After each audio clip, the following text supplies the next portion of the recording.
Oh, there was a wonderful dinner tonight at the Young home. No one was very hungry. The whole family has been worried and upset over Peggy and Carter. And on top of that, an unpleasant surprise occurred right in the middle of dinner. Mr. Walters, the local real estate agent, brought some prospective buyers to look over the house. This was the first inkling Peggy or Pepper had of the truth, which Mrs. Young has been keeping from them. Mr. Phillips has put their house on the market again. There's a possibility it may be sold over their heads. Pepper, do you know if Biff's coming home for dinner? I haven't the slightest idea. Well, I've kept his dinner hot. He can have it when he comes in. Mom, how did those people like the rest of the house? What did they say? They seem to like it a lot, Pepper. That is, the lady did. I don't think the man cared so much. You mean upstairs and all the rest? Oh, yes, she went on about how pretty the rooms looked and everything. Oh, dear, couldn't we change everything around so it would look awful and make cracks in the ceiling and nick the plaster? Oh, no, darling, I'm afraid we can't. Maybe when Mr. Young gets back, he won't hear of selling the house. Maybe he'll buy it back himself. Edie, you forget that Mr. Young can't buy the house. It's impossible. Well, look, I'm going to leave Biff's place set at the table in case he comes in late. I'm going to my room. And I'm going up with you, Peggy. I've got heaps and heaps to talk to you about. I've got all sorts of ideas I want to propound. Yeah, I bet you have. Well, I think somebody ought to have some ideas. I mean, practical ideas in this family. What do you mean, practical ideas? I'm full of practical ideas. You are not. Neither is your mother or father or Peggy. I never saw a family who were so awfully nice and so awfully impractical. Well, maybe there's something in what you say, Edie. There's a lot in what I say. You're just the darlingest people in the world. Nobody could possibly dispute that fact. But the trouble with all of you is that you're too sentimental. I'm not sentimental. I'm hard-boiled. Oh, you're the old softy of the world, Pepper. Honestly, you are. Now, what this family needs is somebody with a streak of steel in them, and I'm it. Oh, yeah, you're it, all right. Well, I am. I mean, you all think that money is way beneath you and things like that. But I know money isn't way beneath anybody. Money's frightfully, terribly important.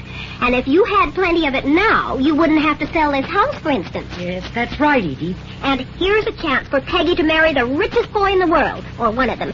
And she wants him to give up all his money. She wants him to give up everything and be right back here where she started. I don't care about money, and I never will. No, but you do care about leaving this house, don't you?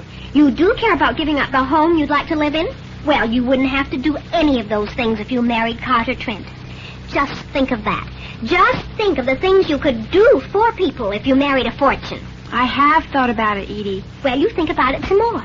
That's what I'm here for, to supply common horse sense to this family. That's the value I have as a friend. You are a good friend, Edie, dear, even if we don't always agree with you. I don't care whether you agree with me or not, Mrs. Young.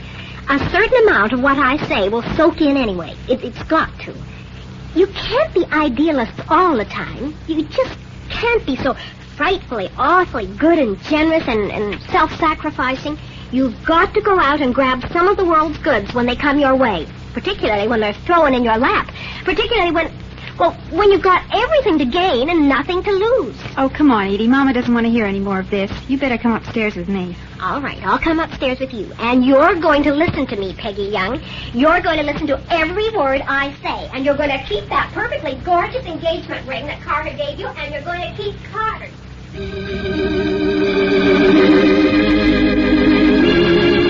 We'll be back with the Youngs in just a moment after this message.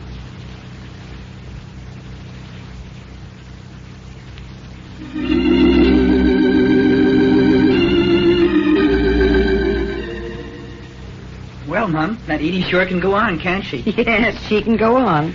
Well, I'm going to go out for a while. I'm going to look the town over. All right, dear. Oh, but gee, Mom, I don't want to leave you alone. Oh, I don't mind.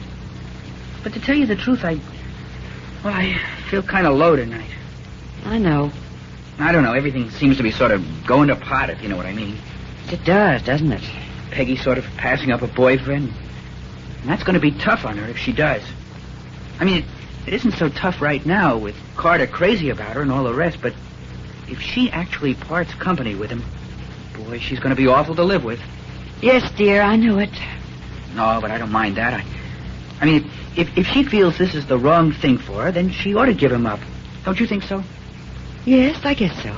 And then about Dad. Oh, Now, that reminds me, Pepper. Huh? When your father comes home, I don't want you to say a word about Mr. Walters having been here. Not at first. Okay, I won't. He probably had a nice trip to Chicago. Probably he's all pepped up. And I don't want him to hear bad news the minute he gets home. Oh, yeah, he had a swell trip to Chicago. Pasting Mr. Trent one. That's what constitutes a fine trip, I guess. Well, whatever your father did, I'm sure he did the right thing. Yeah, Mom, I know you think so. It wouldn't matter what Dad did. It wouldn't matter if he carved up Mr. Trent in little pieces. It would still be the right thing as far as you were concerned, huh? I suppose so. Gee, Mom, I think Edie's right when she says we're a sentimental family. Oh, I can bark about a lot of things, but on the inside, I feel just the way you do, Mom. About everything. About people and life. Yes, dear, I know you do. But that doesn't get you anywhere, does it? You ought to be hard-boiled, really hard-boiled, as I said I was. Well, I'm glad you're not, Pepper. I'm glad none of us is. Well, okay. I guess I'll shove off and maybe drop in on somebody. On Linda? I guess so. I don't know. You and Linda aren't very close anymore, are you? I guess not. I guess you sort of drift apart. I'm sorry about that. I know you are, Mom. And I'm sorry, too, in a way. But you know how it is. You get used to a girl. You've known her all your life. And she doesn't mean the same to you as somebody new. But Linda's awfully fond of you, Pepper. Never forget that. I know that, too. I mean, I guess she is, although I think Nick's a pretty close second. Nobody'll ever be a close second to you in her estimation, Pepper. And she's a wonderful girl. You're right about that. But I'm thinking about a whole lot of other things. I'm thinking about life in general. I'm thinking about where I'm going. I'm thinking about where we're all going. Yes. I'm thinking about where we're all going, too. Hey, am I all late for dinner? Are you late for dinner? Huh, dinner's all over. You'll have to go to bed hungry. Oh, no, you won't, Biff. I've kept some for you. Gee, thanks a lot. I'm awfully sorry, Mrs. Young. I didn't mean to be late. I sort of got delayed on the way in and what have you. Oh, who's the new heartbeat? Well, what makes you think it's a heartbeat? Your confusion, me boy. You're parrying my questions with another question. Always a bad sign. Yeah? Well, I am kind of wound up about a new girl in town. Uh-huh. Sort of a blonde bombshell by the name of Gloria Easton. What a name, Gloria. She's kind of a cute number, if you know what I mean. I think I do. Oh, gee, Mrs. Young, I'm awfully sorry to be late for dinner, though. Oh, that's all right, Biff. When's Mr. Young coming back, do you know? Haven't the slightest idea. I hope it's soon. Well, I mean, I hope that... say, Mrs. Young, I ought to tell you something. What is it, Biff? About my father. I think I ought to tell you before Mr. Young gets here. About your father? Yeah. Mrs. Young, Dad didn't have any job when he went to Chicago. Well, sure he did. He had a swell job with Leroy and Company. He didn't have any job at all. He just pretended to have it on account of Mr. Young. Oh, Biff, what are you saying? I'm telling you that Dad didn't have a thing. He went there to Chicago because he knew that Mr. Young thought he had a job and he didn't want to let him down. And then, well, he hoped he might get something after he got there. Oh, Biff, you mean your father had nothing inside? Nope, not a thing. I blew up. But he didn't want Mr. Young to know about it. I guess he kept up the pretense all the time he was there. Oh, Biff, this is bad news. Why? Because it just about finishes everything. It just about makes it 100% crummy. What are you talking about? Well, we may have to give up this house again. We may have to get out of here. We may have to move on account of the owner wanting to sell it.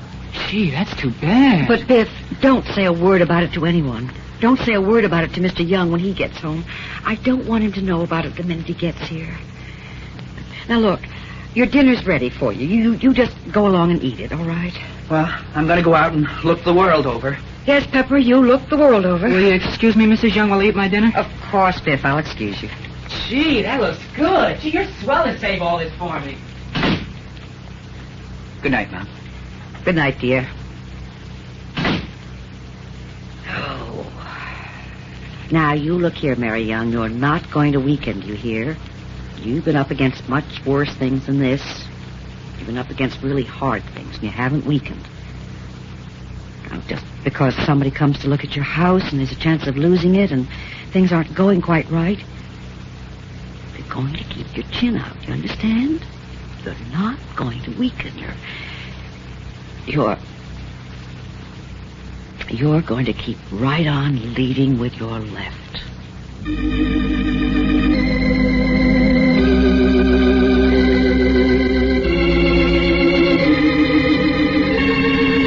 Mrs. Young, alone in the living room, realizes that she is up against one of the hard moments in life for which she needs all her strength, all her willpower to see her family through.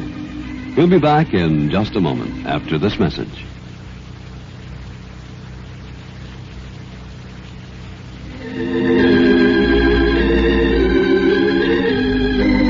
Tomorrow, Biff airs his views on life and women. Be sure to join us on Pepper Young's Family. John Scott speaking.